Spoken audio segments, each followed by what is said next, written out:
Happy Valentine's Day, guys. I wish you guys a very happy Valentine's Day. Today, Kenny and I are getting together, and I'm actually off. I usually work on Tuesdays, and usually I'm out by now. But I slept a little late today, and I don't feel guilty about it. 'Cause I stayed up, and usually when you stay up late, you need to get your rest, and I got my rest today, and I went for a run, and I had a very good conversation with my boyfriend, and I'm very grateful that we have trust and honesty within our relationship, and it's very healthy to feel that you can trust your partner in your relationship, and you can actually, and you feel that you can tell them anything, basically. And just my shake.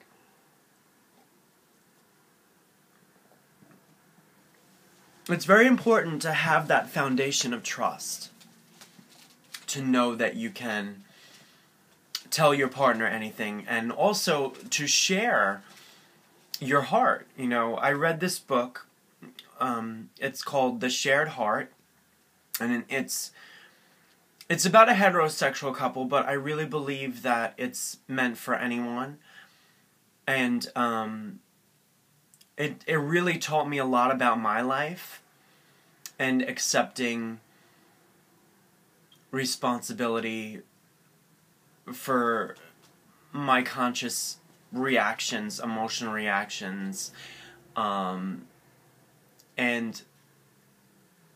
to my childhood, but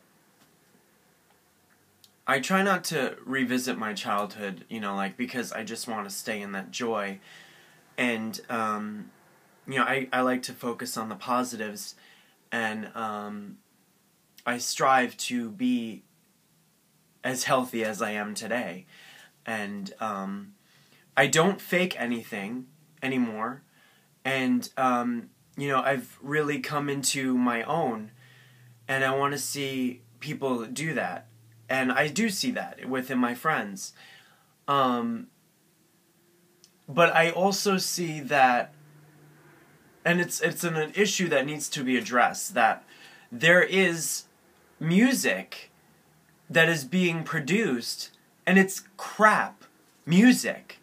Sorry to say this, it's crap music. It promotes alcoholism, it promotes drug use, it promotes, and I'm not mentioning any names because I don't believe in slandering artists, but I'm making music because because I had a conversation with my mom, and she told me when I was very, very, very young that I always loved to go into a music class, and even when my mom couldn't afford it, and she still she found a way for us to express ourselves, and it's very important to express, to have a creative outlet, and without a creative outlet, you're in a dark, lonely, isolated place, and you'd be surprised if you go to an open mic and you just take that risk and take that chance of being exposed. I mean, Florence Welch of Florence and the Machine got exposed from going to open mics, and she's really inspiring me to get out there. And even though in the back, there's this back of this in my head, there's this voice says, "Oh, you're silly. You're not gonna make it." And it's just that negative voice. But to be aware of that voice and to challenge that voice and to be like, "Hey, my contribution, your contribution is much needed." And this morning I woke up with a sense of love. I woke up with love. And I don't think anything is cheesy anymore. And I never really thought that anything was cheesy. Maybe come to think of it, and others just thought that I was cheesy because of how passionate and honest and sincere I am as a person. And,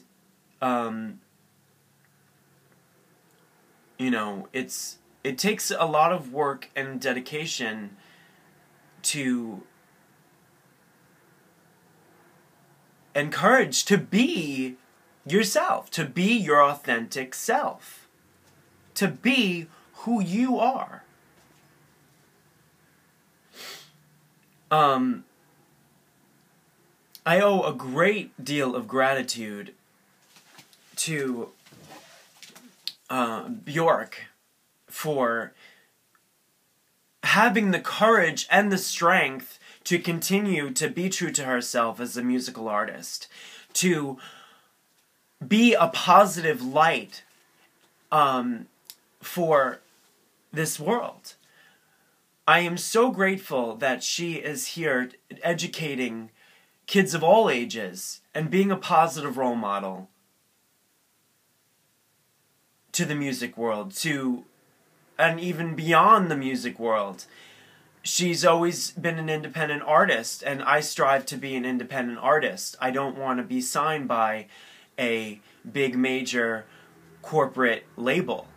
I don't want that. And if I do get offers, I will refuse them, because I believe in being an indie artist. Take a look at Santigold. She's really inspired me as well to make music, and organically, and not be overly produced and auto-tuned and so on and so forth, and just make music just to make crap music, just because you feel like you're obligated to make crap music so you can have a crappy car with a crappy job and be crapped and be crapped on, and not care about your influence in the world.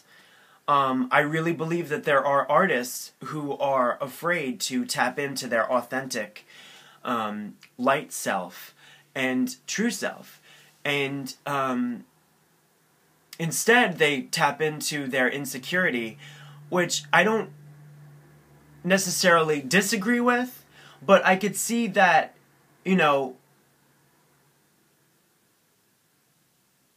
I do see that there is we're human. We have to tap into our insecurities, but we know deep down inside that what's good, but we tend to listen to our egoic mind and be like, hey, look, I'm gonna talk about my flashy car, my flashy girlfriend, my big breast implants, my just superficiality in general, my shoulder bag that I just got at Forever 21. I mean, there are artists out there, and there are underground artists like myself that are making a difference and are not even in the music industry right now. I mean, there are incredible websites like SoundCloud.com, and there is MySpace. I went on MySpace once in my life. A friend told me about MySpace, and I used it to find friends because I was struggling with growing up, and basically back and forth from school, finding and seeking friends because I was lonely, and everything happens for a reason with, when people come into your life, and we have that choice to either allow others in, or we don't need to allow just anyone into our lives, because it's very important to protect yourself and to not let anyone take advantage of you. And even if it appears that you want that attention and you crave that attention, it's always important to keep in mind to be careful what you wish for. Be careful what you wish for, because you just might get it. Now, if we wish for a better world, we're going to get it because it's happening now. Because we're putting our thoughts, and they're attaching themselves to the collective consciousness. And I just wanted to talk about those few things, and because I'm very passionate about living a healthy existence, healthy and happy existence. And, you know, it's very important to do things that you enjoy. Like, if you enjoy dancing, if you enjoy yoga, if you enjoy acting, if you enjoy making music, if you enjoy drawing, painting, sculpture, all these are so good for the mind. They're good. Arts are incredibly beneficial to an individual's development. Mental, emotional, physical, spiritual.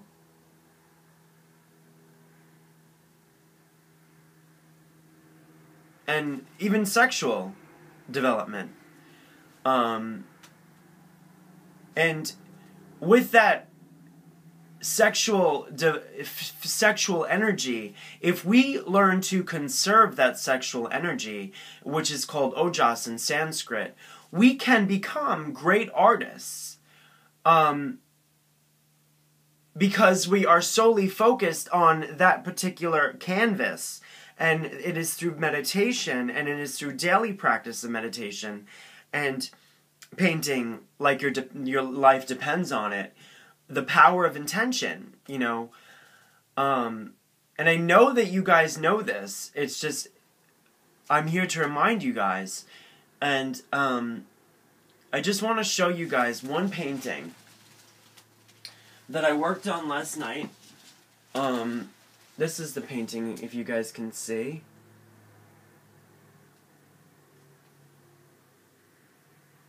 Now, sometimes I like to do layers with paintings.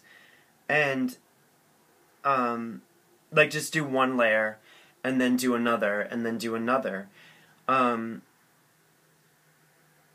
I love this because I put, you know, I love painting. I've always loved painting. You know, my true friends know who I am, and they know, you know, that I'm very eccentric, and I'm not afraid to be myself anymore. And you shouldn't either. And if anyone tells you that, oh, you can't be this, you can't be that, you can't do this in your life, you can't do that in your life, don't listen to them, because they're only jealous, and they're only there to stagnate you because they didn't have that in their own lives. Now, just do what you love, and don't lie to yourself, and don't lie to others, because they'll bite you in the butt. Now, and don't fall victim, please don't fall victim to others' lies and deceitful intentions, because it's very dangerous, and it's not healthy, and it's only going to ruin a friendship. Peace and love, and paintbrushes, dripping paintbrushes, and happy Valentine's Day.